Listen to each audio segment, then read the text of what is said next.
Assalamualaikum warahmatullahi wabarakatuh. Selamat sore semuanya. Waalaikumsalam. Waalaikumsalam warahmatullahi wabarakatuh. Selamat sore, Mas. Selamat sore. Jadi pada kesempatan kali ini saya mau mempersilahkan kelompok 1 untuk menampilkan presentasi dalam tugas akhir. Subtemanya adalah sequence control. Nah, nanti yang menjadi salah satu assessment saya bagaimana mata kuliah desain kendali kelistrikan yang saya ampu itu sejauh mana keterserapan kepada kelompok 1 ini gitu. Ya, waktu dan tempat saya persilahkan.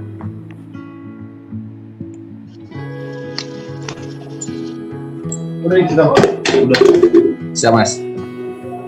Siap, izin untuk share screen PPT Kak, Mas.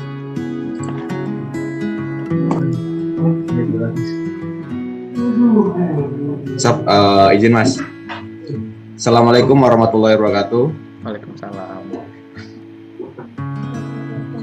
Pada kesempatan ini saya mewakili kelompok 1 izin untuk mempresentasikan tentang tugas akhir desain sistem kendali. Di kesempatan ini kami mengangkat sebuah topik yaitu tentang sistem perlintasan kereta api otomatis. Dengan latar belakang sistem perlintasan kereta api otomatis, yaitu dewasa ini semakin tingginya angka kecelakaan di jalan raya terkhusus pada perlintasan kereta api tanpa palang pintu. Maka dengan inovasi sistem perlintasan kereta api otomatis akan memberikan pemberitahuan kepada pengendara yang akan melintasi perlintasan kereta api. Dengan ini diharapkan bisa untuk menekan angka kecelakaan pada perlintasan kereta api yang disebabkan karena tidak adanya pengaman pada perlintasan. Untuk inovasi, perubahan perlintasan kereta api yang sebelumnya dioperasikan secara manual atau yang konvensional dengan dibantu dengan orang, nantinya akan dirubah menggunakan sensor otomatis yang memberikan mitigasi dini ketika akan ada kereta api yang melintas. Dalam sistem ini kami menggunakan sensor fotoelektrik untuk menunjang dari sistem kami. Jadi nanti izin, Mas, ketika ada kereta yang akan mendekati perlintasan di jarak lebih kurang 1,5 kilometer akan mengenai sensor tersebut dan sensor akan mengirimkan informasi ke output berupa lampu indikator dan sirine yang ada di perlintasan kereta api. Siap, dengan algoritma atau uraian penjelasannya, yaitu pertama kereta api mendekati sensor fotoelektrik, kedua kereta api melewati sensor on, yang ketiga sensor fotoelektrik on, indikator kereta akan melintas di perlintasan maka akan on juga, buzzer atau sirine akan on.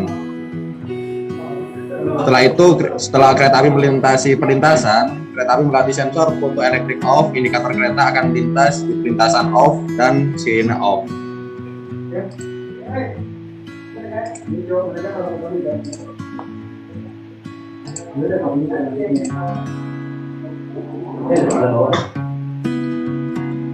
Siap, mohon izin, Mas, ini untuk dari flowchart kami. Jadi nanti di sistem ini kereta api akan datang dari 2 arah. Maka nanti akan menggunakan 2 sensor fotoelektrik, 2 sensor sebagai sensor on dan 2 sensor sebagai sensor off. Dengan urutan kerja sebagai berikut, Mas. Sistem perlintasan kereta api mendekati sensor fotoelektrik.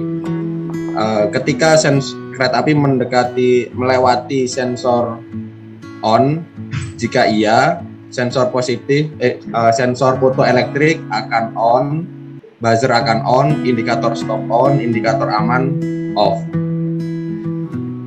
Jika tidak, sensor foto elektrik on akan off, buzzer off, indikator stop off, indikator aman on. Setelah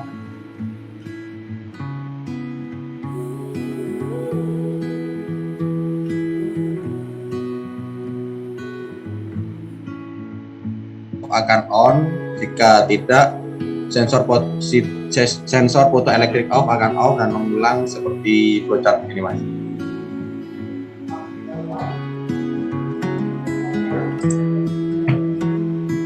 Siap.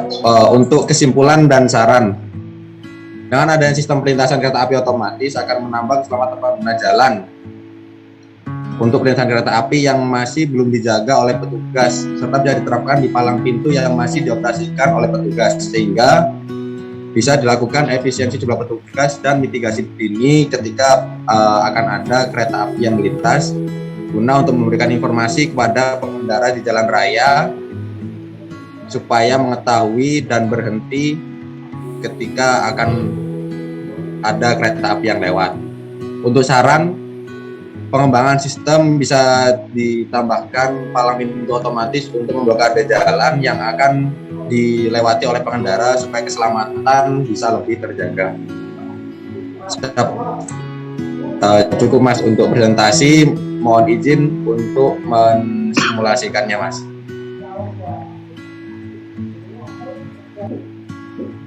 Siap, izin, Mas, izin untuk mensimulasikan dari sistem yang kami buat. Untuk yang berwarna hijau ini adalah indikator aman, Mas. Ketika kendaraan boleh untuk melewati palang, perlintasan kereta api. Untuk yang di sebelah paling kiri ini, yaitu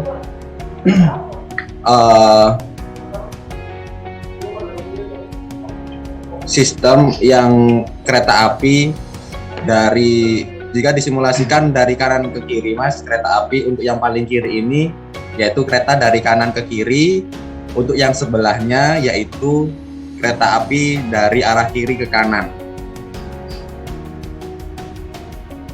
Ketika kereta api melewati sensor foto elektrik on di sebelah kiri, dari kiri ke kanan dengan posisi kita di perlintasan, maka sensor akan on dan mengaktifkan indikator akan ada kereta lewat dan mengaktifkan sirine atau buzzer, Mas. Ketika dari kiri ke kanan, ketika ada kereta dari kiri ke kanan, maka untuk sistem yang sebaliknya dari kanan ke kiri itu tidak bisa di-on-kan, Mas, atau ketika ada objek apapun dia tidak bisa aktif. Ketika kereta sudah melewati sensor foto elektrik off, maka sistem akan kembali seperti semula. Begitu pula sebaliknya, ketika ada kereta dari arah kanan menuju ke kiri dengan posisi kita di perlintasan kereta api, ketika kereta melewati sensor positif on, maka indikator akan ada kereta api lewat akan aktif dan buzzer atau sirine aktif. Ketika kereta api sudah melewati sensor foto elektrik off, maka sistem akan kembali semula dengan indikator aman bahwa pengendara boleh melintasi kereta api. Melintasi perlintasan kereta api. Siap, cukup, Mas.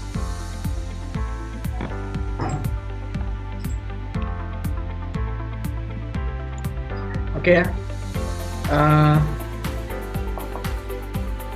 Chris B sudah lakukan presentasi ke saya. Saya mau tahu dari daya tangkap teman-teman yang lain. Coba buka flowchart-nya.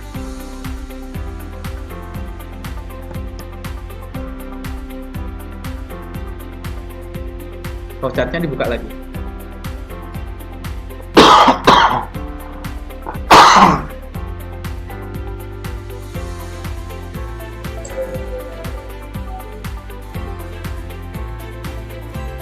Oh ya, itu boleh laporan itu aja ya. Laporan itu enggak apa-apa. Saya mau lihat yang PDF-nya aja. Di situ kan ada flowchart-nya. Coba dibesarkan. Dibesarkan.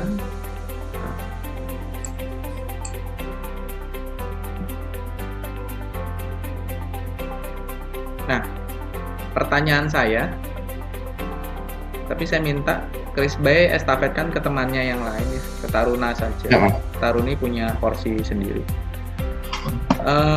Untuk perlintasan ini, berapa jarak untuk buzzer itu bisa menyala dari posnya perencanaan posnya pos jaganya itu, atau dari palang pintu itu jaraknya berapa jauh? Apakah begitu terkena sensor itu kepala kereta api sudah sampai di depan palang atau seperti apa? Coba jelaskan jaraknya berapa nih, saya perlu tahu jaraknya buzzer ini menuju buzzer ini pasti kan ada di satu tempat, kemudian sensor ini kamu letakkan jaraknya sejauh mana gitu. Coba jelaskan. Siap Mas, untuk jaraknya kurang lebih 1,5 kilo dari ini Mas, pos penjagaan Mas. Oke, selanjutnya buzzer itu posisi ada di mana? Siap di perlintasan keretanya Mas. Perlintasan keretanya. Selanjutnya untuk pengawas kan memang meminimalkan tanpa pengawasan. Ya, misalkan secara kondisi situasional palangnya itu bermasalah naik turun. Ya, palang ini bermasalah naik turun. Itu pasti ada pengawasnya. Supaya pengawas itu tahu kalau ada kereta api yang 1,5 kilo akan melintas, itu tahu dari mana?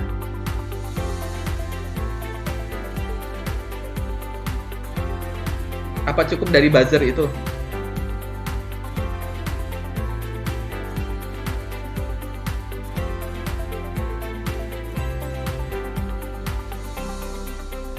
Pengawas keretanya kok istilahnya pasti tetap ada walaupun ini sudah otomatis ya.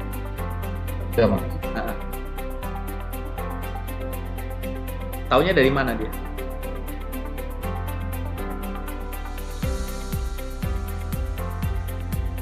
Silakan.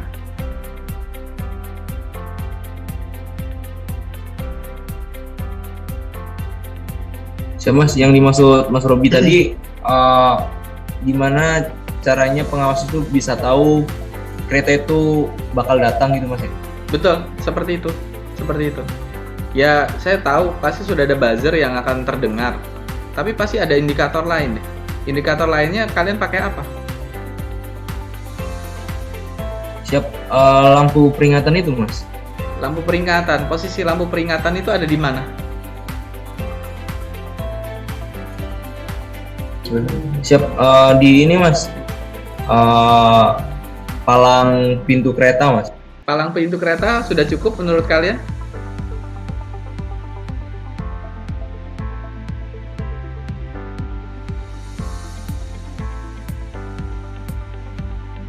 Sudah cukup di palang pintu itu.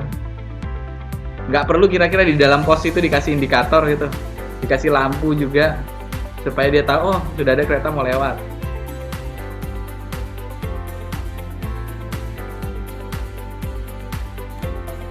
Siap Mas.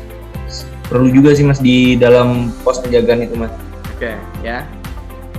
Nah, saya rasa untuk ini selanjutnya dengan adanya alat yang kalian bikin seperti ini, keuntungannya kereta api itu apa? Coba silakan estafetkan ke siapa yang mau menjawab. Untungnya apa kalau alat ini dipasang buat perum KAI? Nah, PT KAI apa untungnya dengan alat yang kalian berikan dengan kondisi awal? Kalau kondisi awal itu seperti apa? Kondisi setelah kalian buat seperti apa?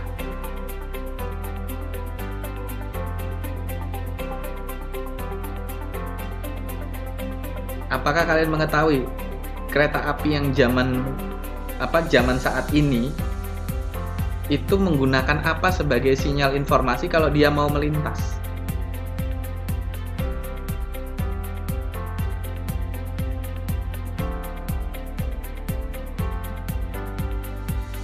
kemudian kalian modifikasi dengan penggunaan sensor.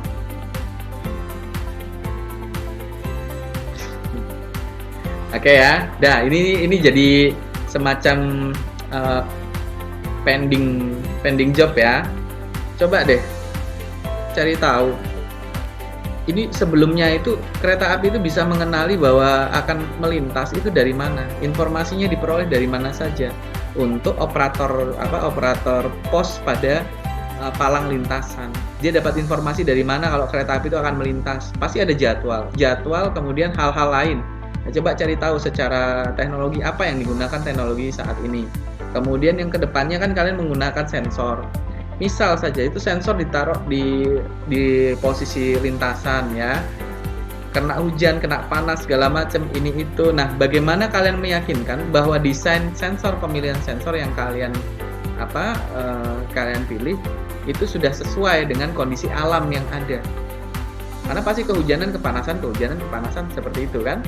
Kemudian dia beroperasi selama 24 jam non-stop seperti itu. Kemudian setelah itu bagaimana kalau saya mengetahui, tapi kalau kali ini nanti saya tanya pada posisi ini, posisi wiring diagramnya saja. Itu jadi pertanyaan yang bisa kalian jawab nanti ya, tidak harus dijawab saat ini. Pada intinya informasi presentasinya saya terima. Selanjutnya tolong masuk ke posisi simulasi. Coba masukkan ke posisi simulasi.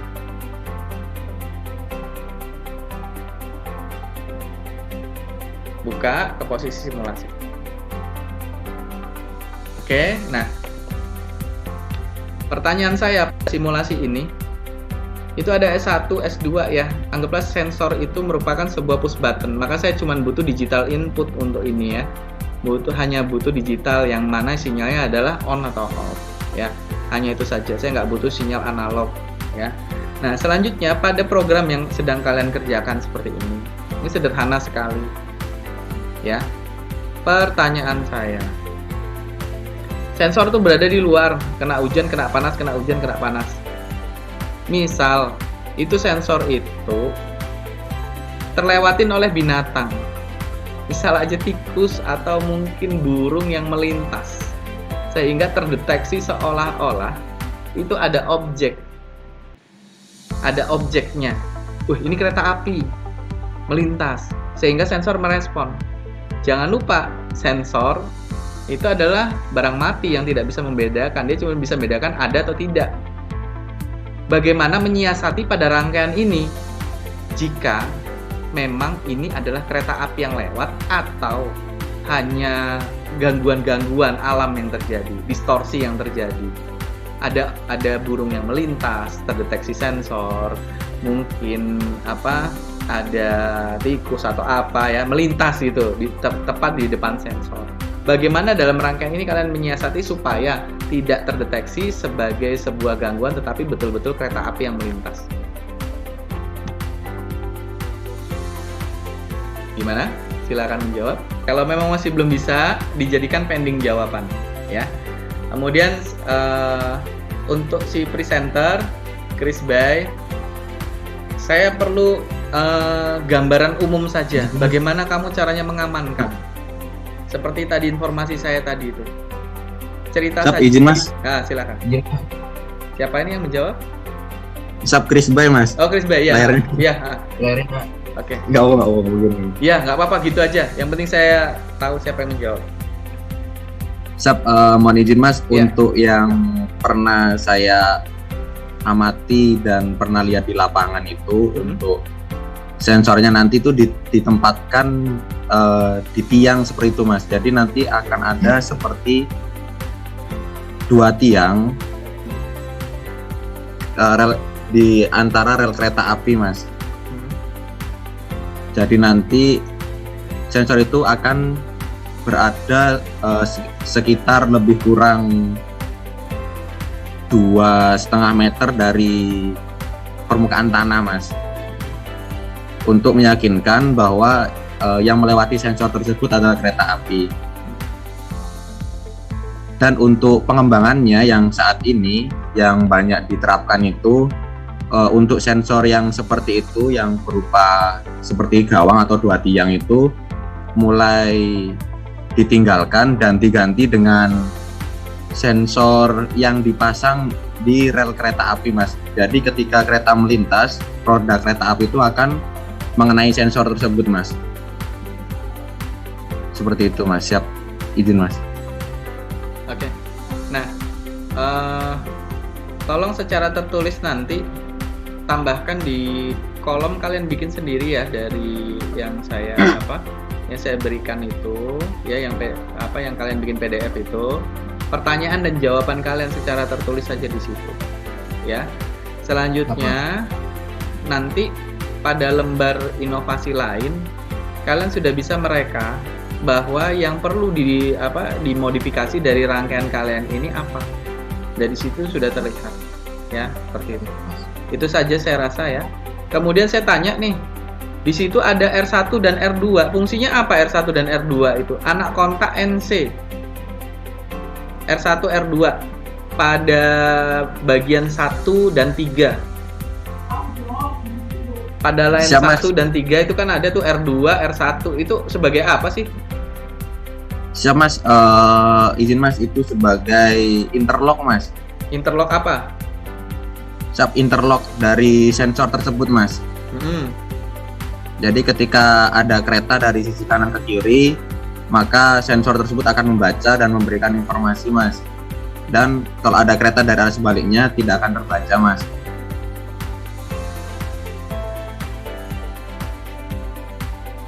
Ini kira-kira berapa jalur kereta ini? 1 jalur apa 2 jalur? Siap, 1 jalur, Mas. Untuk desain kami ini desain 1 jalur kereta api, Mas. 1 jalur ya. Oke, Siap. baik gitu. Kemudian di sini kamu pakai pakai on delay ya.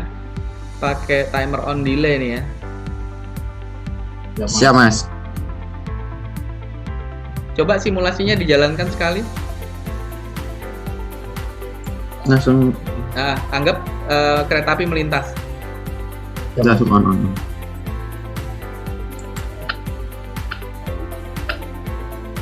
Ya, ini sensor pertama melintas ya. Terus selanjutnya? Siap, Mas. Oh.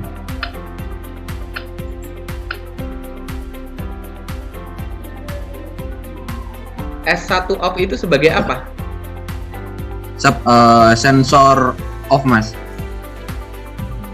Jadi ada sensor yang berfungsi sebagai on, deteksi kereta lewat, dan ada yang mendeteksi Siap, Mas. sebagai off. Siap, Mas. Mohon izin, Mas, untuk gambarnya izin. Iya, ya. Coba. Siap, izin, Mas. Ya. Oh, bisa Lebih kurang diperbesar seperti itu. ini, Saya Mas. lihat ada sensor 2 ya itu ya. Siapa? Nah, Siap. itu lampu, oke. Itu ada izin, sensor Mas. elektrik itu. Yang merah sebagai apa? Siap, yang merah sebagai sensor on, Mas. Yang hijau sebagai sensor off. Nah, yang merah itu sebagai sensor on. Berarti ada melintas ya. Kemudian fungsinya sensor Siap, off Mas. di situ apa? Siap, ketika kereta api melintasi sensor off, siap, izin, Mas, disimulasikan dari sebelah kiri Ya. kita, Mas, sebelah kiri layar. Pertama, kereta akan melewati sensor photoelectric on yang berwarna merah, Ya. dan nanti sebagai sensor photoelectric off, sensor yang berwarna merah ini yaitu sensor photoelectric off yang berada di sebelah kanan layar yang berwarna hijau, Mas. Artinya kalau dia datang dari sisi kiri, sisi kanan tidak akan berfungsi. Siap, Mas. Seperti itu. Siap, Mas. Oh. Karena ada 2 sensor ya, jangan sampai deteksi 2 kali, maksud kamu itu. Siap, Mas. Oh ya. Oke, kalau gitu informasinya saya terima ya, presentasinya saya terima, kemudian silakan ditutup aja.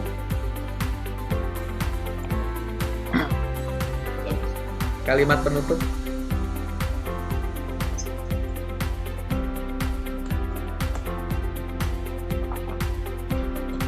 Siap, terima kasih. Sekian dari kelompok kami, kelompok 1, untuk hasil dari presentasi ini. Terima kasih atas masukan dan sarannya Mas, sebagai evaluasi dan pengembangan dari sistem kami. Sekian, mohon maaf apabila ada salah baik kata maupun perbuatan. Kami akhiri. Wassalamualaikum warahmatullahi wabarakatuh. Waalaikumsalam. Oke ya, sesi formalnya sudah selesai. Nah, jadi ini sesi masukan buat kalian. Tugas akhir nanti yang sebenar-benarnya itu akan sangat berat. Pertanyaan nggak cuman bikin kalian itu terdiam, tetapi betul-betul pertanyaan yang betul-betul logika dasar yang harus kalian tekankan, seperti itu. Makanya, walaupun ini sifatnya kolaborasi dalam pekerjaan kelompok satu tim, tetapi wajiblah kalian satu dengan yang lain memahami fungsi kerja, sehingga tidak ada pertanyaan terjebak dengan pertanyaan susah menjawab. Sederhana sekali tadi tuh, bahasanya apa? Pakai gawangan, sensornya pakai gawangan. Jadi ada semacam tiang ya di perlintasan. Nah, itu yang harus kalian perhatikan ya. Jadi ini baru latihan, baru 1. Kita setidaknya ada sekitar 5 tugas akhir. Berikutnya kita masuk PLC, maka akan ada tugas PLC dan HMI. Ya, maka kita harus berlatih dimulai dari yang dasar ini. Basic saja dulu. Ini kan basic sekali. Hanya NONC, ya kan? Push button digunakan sebagai sensor, informasinya seperti itu, ya. Nah, kemudian kita lihat juga ilustrasi gambar tadi untuk memperjelas, ya, memperjelas ilustrasi. Flowchart-nya juga tadi, ya, sudah memperjelas semua informasi. Nah, tinggal informasi umum yang harus kalian ketahui, kondisi ATM-nya ini kan kita sebelum amati tiru modifikasi, kita tahu benar sistem kondisi awal tuh palang kereta api zaman saat ini itu seperti apa. Setelah kalian masukkan engineering design produk kalian bikin sebuah desain baru yang memodifikasi bagaimana meminimalkan manusia di situ. Tapi dengan adanya meminimalkan itu, di mana letak kehandalan dari apa yang kalian kerjakan?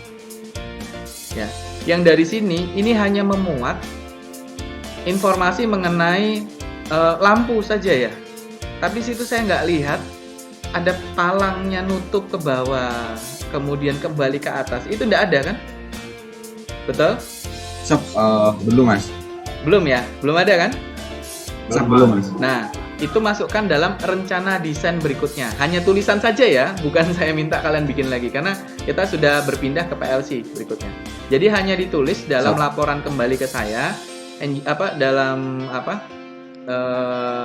handbooknya itu ya, handoutnya itu yang kalian kirim ke saya, pertanyaan dan jawaban.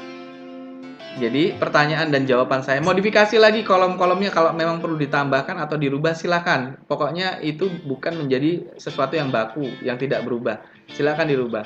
Modifikasinya seperti apa yang kalian lakukan sekarang dan next modifikasi apa? Karena di situ kan masih memuat sebuah kekurangan. Seperti itu. Mas. Ya. Itu. Kemudian before-nya apa? Kondisi before. After-nya apa? Bagi tugas lah. Ya. Mungkin Zalfa kebagian kondisi awal, mencari tahu kondisi awal palang kereta api zaman sekarang ini yang sebelum dimodifikasi seperti apa. Nah, nanti Chris Bay terlibat dengan kegiatan desain sequence controlnya. Terus teman yang lain mencari informasi lebihnya seperti apa. Jadi saling mengisi.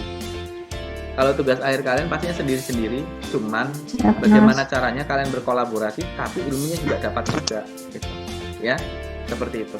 Ya, tidak ada kata terlambat. Karena apa? Saya mempersiapkan diri kalian. Ya, saya mempersiapkan diri kalian seperti itu. Oke, saya rasa cukup ya. Seperti itu aja. Saya tunggu handout setelah revisi. Setelah revisi baru kirim aja ke WA grup aja lah, nggak apa-apa supaya teman-teman lain bisa membaca. Ya, ini juga video potongan sedikit dari HP saya kirim ke teman-teman supaya tahu nih loh situasinya kayak gini. Jadi jauh dari ketakutan awal. Ketakutannya adalah bikin TA yang sulit gini. Enggak, kita cuma latihan kok. Ini assessment. Artinya saya sudah bisa melihat dari 4 orang dalam satu kelompok, ketercapaian hasilnya seperti apa. Kalau dinilai satu kelompok, ya saya bilang ini nilainya 100. Kan sudah tahu kekurangannya. Kecuali nggak tahu kekurangannya loh ya. Ini kalian sudah tahu kekurangannya ada di mana. Nah, tinggal memperbaikin saja. Tapi dari 4 orang, nah, saya sudah bisa menilai di antara taruna dan satu taruni sejauh mana pemahamannya. Nah, maka perbaikilah. Ya. Tapi kalau Ya, Mas. dihitung kelompok ya udah, ini untuk sequence control yang pertama ini semuanya dapat A. Itu, semuanya dapat A karena presentasinya menurut saya tidak merepotkan saya langsung memahami. Yang bikin susah itu adalah dipresentasikan tapi nggak memahami. Saya nggak paham-paham, tapi ini saya memahami karena saya audiensnya. Gitu. Makanya dengarkan pesan terakhir saya pada video pertemuan kita itu ada di situ. Kita ini berbasis customer oriented. Artinya apa? Customer maunya apa? Supaya mereka paham, kalian menjelaskan, kalian ngikutin. Kalau enggak ya gimana? Gitu. Karena jurusan kita ini kan sebetulnya public servicing, ya, pelayan umum untuk kebutuhan bandara seperti itu. Butuhnya apa sih? Saya butuh lampu buat runway. Nah, pasang, tarik kabel segala macam. Kan kita ngikutin. Saya butuh desain lebih bagus daripada saat ini. Nah, kita lakukan desain seperti itu, ya. Yaudah, kalau gitu saya merasa terhormat melihat hasilnya dan alhamdulillah bagus. Tinggal teman-teman lain memperbaiki diri saja untuk ikut berlatih juga, ya.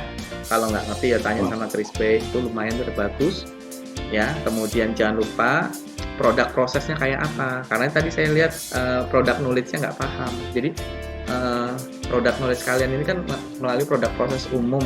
Itu palang kereta api yang ada saat ini bagaimana modifikasinya dan bagaimana sebelumnya supaya jadi ada nilai lebihnya seperti itu, ya.